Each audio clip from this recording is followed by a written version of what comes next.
Hi കൂട്ടുകാരെ, എല്ലാവർക്കും നമസ്കാരം. കുട്ടികൾക്കൊരു ചങ്ങാതിയിലേക്ക് സ്വാഗതം. നാളെ ചിങ്ങമൊന്നാണ്, പുതുവർഷ തുടങ്ങുകയാണ്. ഞാനിപ്പോഴേ നിങ്ങൾക്കെല്ലാം പുതുവത്സര ആശംസകൾ നേരുന്നു. എല്ലാ നന്മകളും നിറഞ്ഞതാകട്ടെ. ചിങ്ങം 1 മുതൽ നിങ്ങളുടെ ജീവിതത്തിൽ സന്തോഷവും സമാധാനവും നിറഞ്ഞു നിൽക്കട്ടെ എന്നും ഈശ്വരനോട് പ്രാർത്ഥിക്കുന്നു. സൂര്യൻ ചിങ്ങം രാശിയിലൂടെ സഞ്ചരിക്കുന്ന സമയമാണ് ചിങ്ങമാസമായി നമ്മൾ ആചരിക്കുന്നത്. പൊന്നിൻ ചിങ്ങമാസമെന്നാണ് പണ്ടുള്ളവർ ചിങ്ങമാസത്തെ പറഞ്ഞിരിക്കുന്നത്. കൊയ്ത്തുപാട്ടിൻ്റെ ഈരടികൾ മുഴങ്ങുന്ന മാസമായിരുന്നു.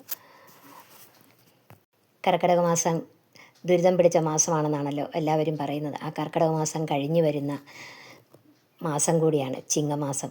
അതുകൊണ്ട് ഇതിന് ഏറെ പ്രാധാന്യമുണ്ടെന്ന് പറയും. ഐശ്വര്യത്തിൻ്റെയും സമ്പൽ സമൃദ്ധിയുടെയും മാസമെന്നാണ് ചിങ്ങമാസത്തെ കരുതുന്നത്. അപ്പോൾ ഞാനൊരു കാര്യം ഓർത്തുപോവുകയാണ്. നമ്മുടെ ഭാഗവതാചാര്യൻ മള്ളിയൂർ തിരുമേനി പറയുമായിരുന്നു, പഞ്ഞ കർക്കിടകമെന്ന് ഒരിക്കലും പറയരുത്.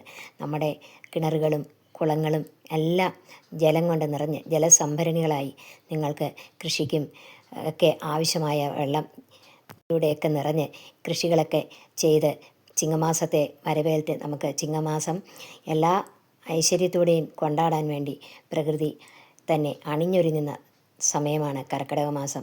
അതുകൊണ്ട് അതിനെ പഞ്ഞക്കർക്കിടകം എന്ന് പറയാൻ പാടില്ല എന്ന് പറയുമായിരുന്നു. ശരിയാണെന്ന് തോന്നും. വരൾച്ചയും മഴയൊന്നുമില്ലാതെ ഇരുന്നാൽ നമ്മളുടെ കൃഷിയൊക്കെ എങ്ങനെ ചെയ്യും? ഓണത്തിന് പച്ചക്കറികളും നെല്ലും ഒക്കെ എങ്ങനെ കൊയ്തെടുക്കും എന്ന് ഞാനും അപ്പോൾ ചിന്തിച്ചു പോയി. ശരിയല്ലേ? നിങ്ങളും ഒന്ന് ഓർത്ത് നോക്കൂ, പഞ്ഞക്കർക്കിടകമാണോ അതെന്ന്.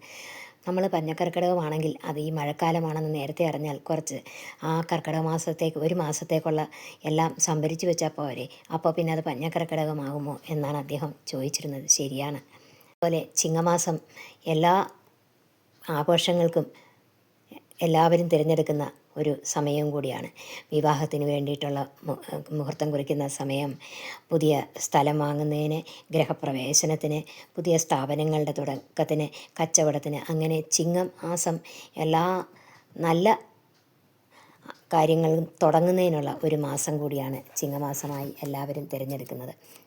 ചിങ്ങം 1 എല്ലാ ആൾക്കാരും കുളിച്ച് രാവിലെ ക്ഷേത്രത്തിൽ പോയി ദർശനം നടത്താറുണ്ട്. എന്നിട്ട് ഭഗവാനോട് പ്രാർത്ഥിക്കും, ഭഗവാനെ ഈ വർഷം സന്തോഷത്തിൻ്റെയും സമാധാനത്തിൻ്റെയും ആയിരിക്കണമേ. കഴിഞ്ഞ നാളുകളിലെ എല്ലാ വിഷമതകളും മാറി ഈ വർഷം സന്തോഷവും സമാധാനം നിറഞ്ഞതാകണേ എന്ന് പ്രാർത്ഥിക്കും.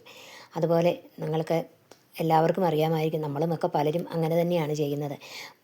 ഈ പുതുവർഷത്തിലെ എല്ലാ സ്ത്രീകളും സെറ്റ് മുണ്ടും സെറ്റ് സാരികളുമൊക്കെ ആയിരിക്കും ഓഫീസിലും സ്കൂളുകളിലും ക്ഷേത്രങ്ങളിലുമൊക്കെ. പുരുഷന്മാരൊക്കെ മുണ്ടും ജുബ്ബായുമായിരിക്കും. ഒരു പ്രത്യേക ഇതാണ്. അന്ന് എല്ലാവരും അങ്ങനെ വരും. അവരൊരു സന്തോഷത്തിൻ്റെ ദിനം കൂടിയായിരുന്നു ഈ ചിങ്ങമാസം. പണ്ടൊക്കെ നാട്ടിൻപുറങ്ങളിൽ നോക്കിയാൽ ചെന്നാലറിയാം, വയലേലകളെല്ലാം നെൽക്കതിർ, പൊന്നിൻ പോലെ തിളങ്ങുന്ന നെൽക്കതിർ കൊണ്ട് നിറഞ്ഞതായിരുന്നു നമ്മുടെ പാടശേഖരങ്ങളൊക്കെ.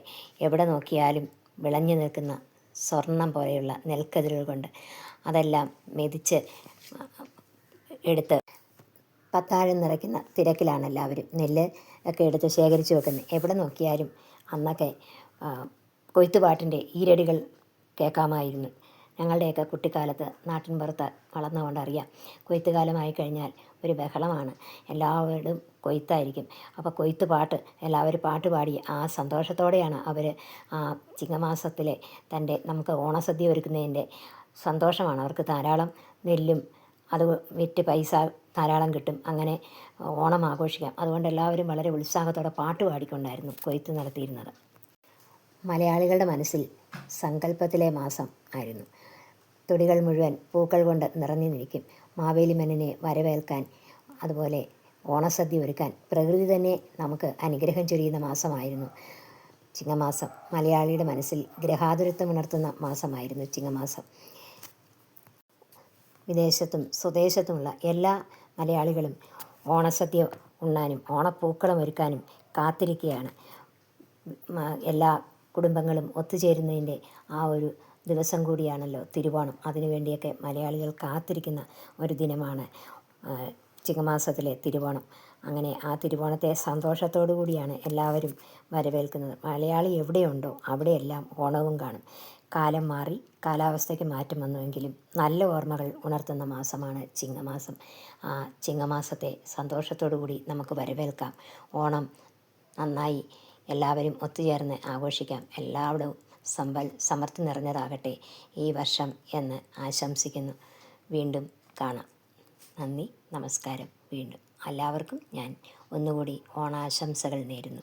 നിങ്ങൾ ലൈക്ക് ചെയ്യണം, ഷെയർ ചെയ്യണം, നിങ്ങളുടെ സപ്പോർട്ട് ഉണ്ടാകണം.